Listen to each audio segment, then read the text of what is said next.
Finally কিন্তু eco পার্কে ঢুকে গেছি। আর ইকো পার্ক এত বড় একটা পার্ক যে ঘুরে শেষ করা যায় না। তো এখানে আমাদের কিন্তু আর কোথাও গিয়ে গিয়ে 7টি আশ্চর্য জিনিস দেখতে হবে না। তো একই জায়গায় আমরা কিন্তু 7 ওয়ান্ডার্স দেখতে পাবো। চলুন আপনারা নিজে চোখেই দেখে নিন। তো আমরা কিন্তু ইকো পার্কে ঢুকে গেছি 30 টাকা পার হেড, 30 টাকা করে টিকিট কেটে। আর এখন আমরা 7 ওয়ান্ডার্স দেখব। সেই 7 ওয়ান্ডার্স দেখার জন্য কিন্তু 30 টাকা করেই পার হেড টিকিট, মানে আপনাকে এন্ট্রি ফি 30 টাকা দিয়ে ঢুকতে হবে এবং কি 7 ওয়ান্ডার্স দেখার জন্য আবার 30 টাকা করেই টিকিট কাটতে হবে। তো আমরা একই জায়গায় কিন্তু 7টি জিনিস আমরা সুন্দরভাবে ঘুরে নিতে পারবো। তো চলুন আপনারাও নিজে চোখে দেখে নিন।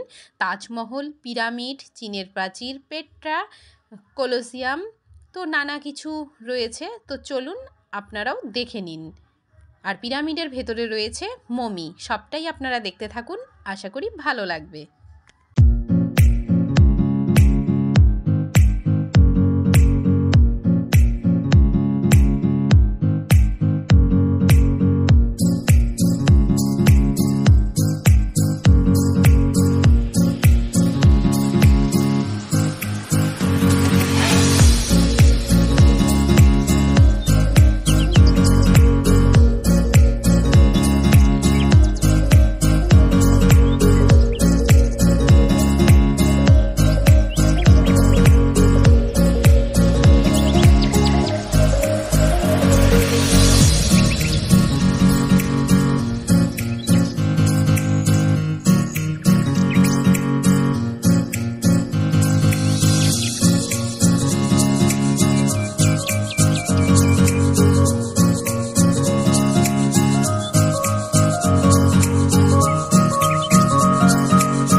আমি কিন্তু আপনাদের 7 ওয়ান্ডার্স দেখিয়ে দিলাম। এখন কিন্তু আমি সোজা চলে এসেছি দার্জিলিংয়ে। হ্যাঁ, দার্জিলিংয়ের টয় ট্রেন কিন্তু এখন ঘুরেই নেব টয় ট্রেনে করে। আরে না না, দার্জিলিংয়ে না, আমাদের ইকো পার্কেই এখন রয়েছে ঘুম স্টেশন আর দার্জিলিংয়ের টয় ট্রেন। আর তার পাশেই রয়েছে ভুতুর পার্ক। তো আমরা কিন্তু সবটাই ঘুরে নিলাম। আর এটা হচ্ছে রেইন ফরেস্ট বলে। তো যাই হোক, এখানে প্রচুর গাছ রয়েছে আর এগুলো দেখে বেশ ভালো লাগলো, খুব সুন্দর। আর এদিকে রয়েছে একটা টেরাকোটা মন্দির। তো সেখানে আমি আর যাইনি, তো সামনে থেকেই দেখেছি। তো আশা করি আপনাদের ভালো লাগলো। এখন আমরা ওই লেক আছে একটা, লেকের ধারে গিয়ে একটু কফি খাবো। আর এই যেই বলা সেই কাজ, অমনি আমরা এখানে এসে একটু বসেছি। আর দাদা ছিল সাথে, তো দাদা কিন্তু একটু কফির অর্ডার দিয়েছে। আর একটু শীতের সন্ধ্যায় জমে উঠেছে কফি। আর কফি খেতে খেতেই এই যে টয় ট্রেনটা চলে এলো। তো কফি খেয়ে ভাবলাম একটু এগোবো, কিন্তু টয় ট্রেনে আজকে আর উঠিনি। তো নেক্সট টাইম যখন গিয়ে টয় ট্রেনে উঠবো আপনাদের সঙ্গে কিন্তু অবশ্যই শেয়ার করবো। আর আপনারা কিন্তু ফুল ফ্যামিলি নিয়ে ইকো পার্কে এসে একটা দিন একটা বেলা কাজের অবসর টাইমে কিন্তু কাটিয়ে যাবেন, মন প্রাণ ফুরফুরে হয়ে যাবে, আর কাজেও দেখবেন প্রচুর এনার্জি চলে আসবে। তো উইকেন্ডে একটা দিন কিন্তু ফ্যামিলিকে টাইম দেওয়া অবশ্যই দরকার, আর তার মধ্যে ইকো পার্কের মতো জায়গায়। আর আপনারা এখানে কিন্তু হোমমেড খাবার নিয়েও ঢুকতে পারেন, এবং কি নানা ক্যাফেগুলো আছে সেখানেও আপনারা কিছু খেতে পারেন।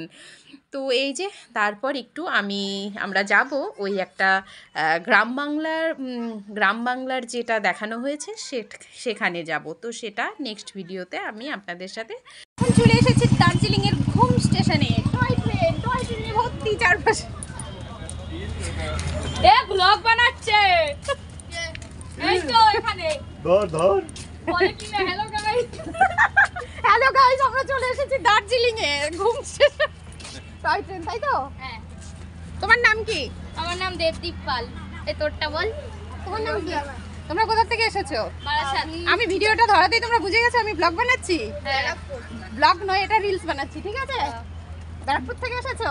আমি বারাসাত, ও ব্যারাকপুর। কোন ক্লাসে পড়ো তোমরা? ক্লাস 6। সেম।